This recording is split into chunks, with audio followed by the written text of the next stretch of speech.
Shalom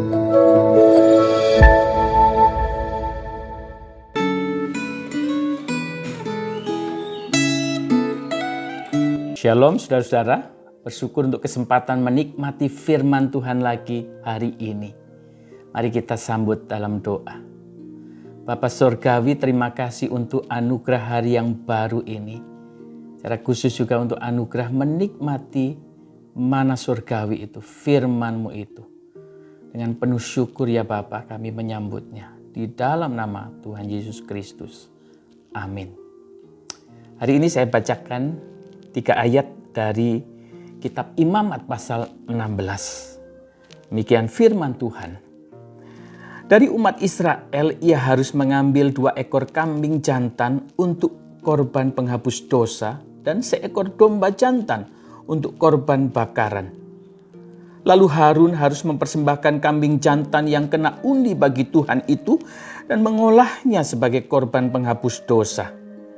Tetapi kambing jantan yang kena undi bagi Azazel haruslah ditempatkan hidup-hidup di hadapan Tuhan untuk mengadakan pendamaian, lalu dilepaskan bagi Azazel ke padang gurun. Bapak Ibu Saudara, pasal 16 ini berisi penjelasan tentang hari raya pendamaian, Yom Kippur, satu ritual yang sangat penting bagi bangsa Yahudi.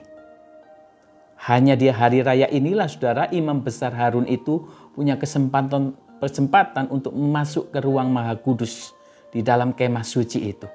Dengan membawa darah binatang kurban untuk mengadakan pendamaian bagi umat Israel.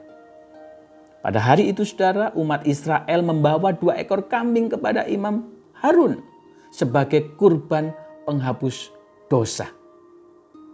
Peran Imam Harun dalam ritual ini adalah mewakili bangsa Israel yang berdosa itu, yang penuh cacat celah dan ingin berdamai dengan Allah.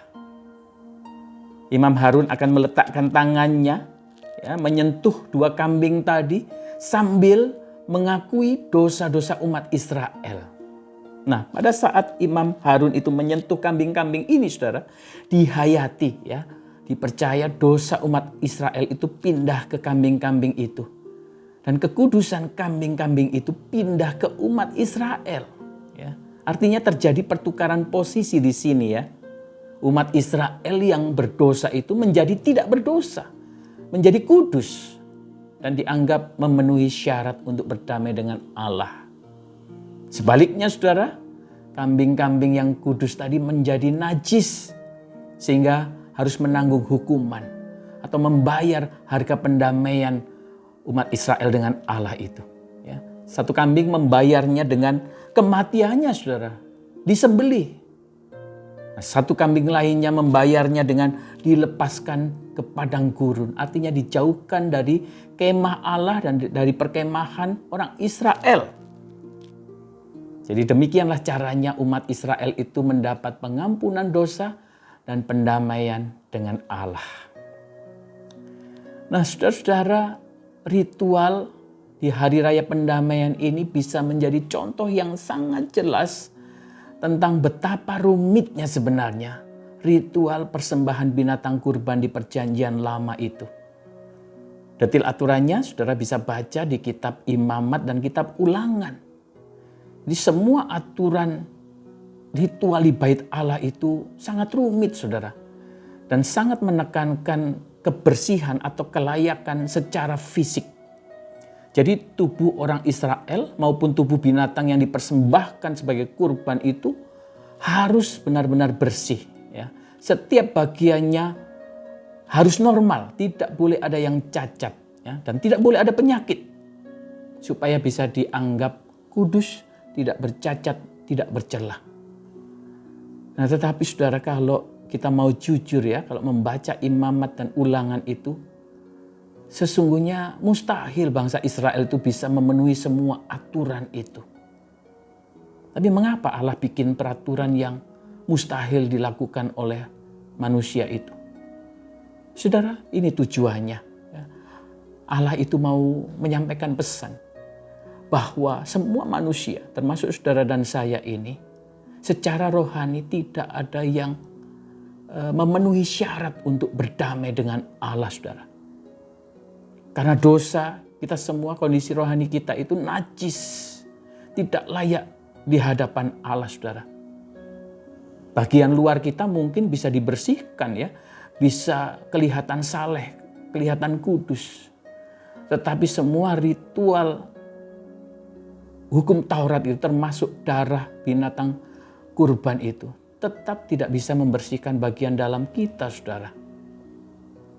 Kerohanian kita, hati pikiran kita itu tetap egois.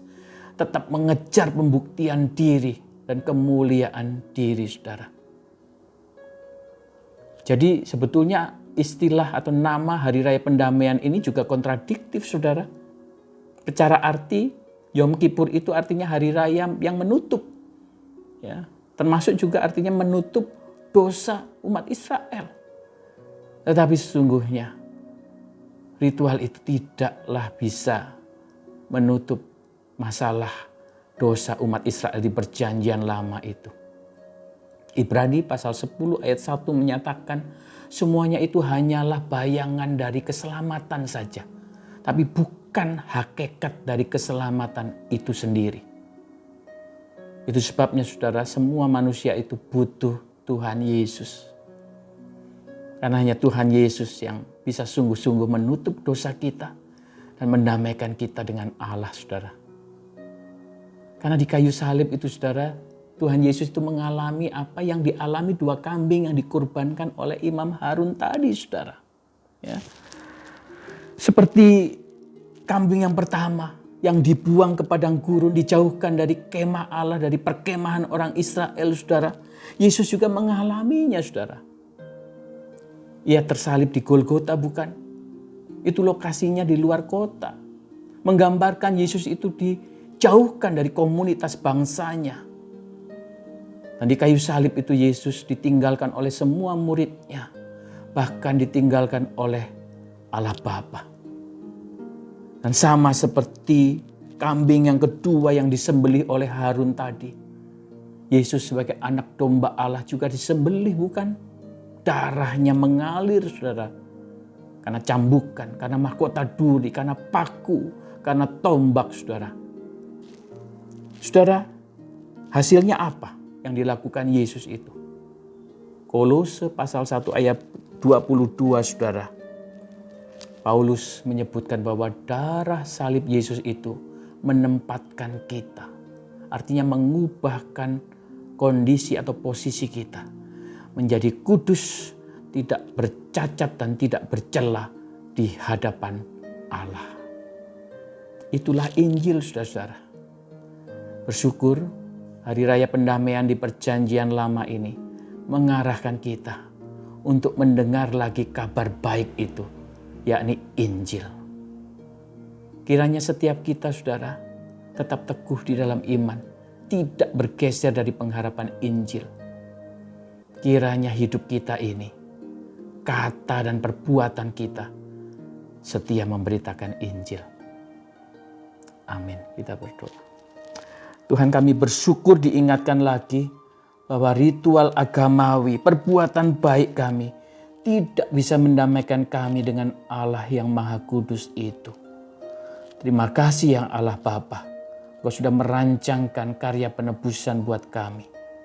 Terima kasih Tuhan Yesus, Engkau melaksanakan, menuntaskan rancangan keselamatan Allah Bapa itu.